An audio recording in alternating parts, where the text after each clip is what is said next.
దానికి రాష్ట్ర ప్రజలకు కూడా ఒక క్లారిటీ వచ్చేటువంటి అవకాశం ఉంటుంది అధ్యక్ష. ఇది ముమ్మాటికి అక్రమ కేసు. కేవలం కేటీఆర్ గారు 420 మీ హామీలను ప్రశ్నిస్తుండే కనుక లగచెర్ల రైతులను ప్రశ్నించి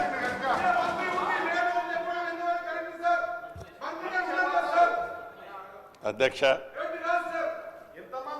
గౌరవనీయులు మాజీ మంత్రివర్యులు హరీష్ రావు గారు, మంత్రిని ఒకరిని ఉన్నాను అధ్యక్ష, ఎవరూ లేరని అనటం నేను ఇంకా మంత్రిలాగా హరీష్ రావు గారు కనబడుతున్నట్టు లేదు. దురదృష్టకరం, బాధాకరం అధ్యక్ష. మీరు అనుమతిస్తే తమరు అనుమతిస్తే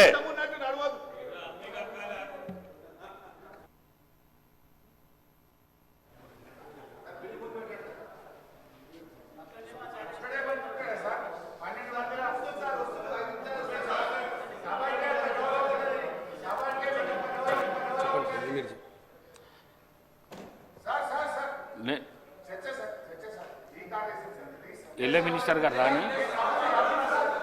మినిస్టర్ గారు రాని నేను కొంతమంది మంత్రులు అక్కడ మండలిలో ఉన్నారు, కొంతమంది ఈడ ఉన్నారు.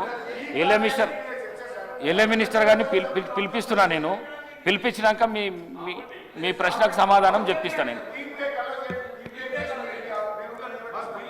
పిలుస్తా. ముందు బిల్లు కానీ, గవర్నమెంట్ బిల్లు అయితే కానీ, ఇది ఇంపార్టెంట్ కదా.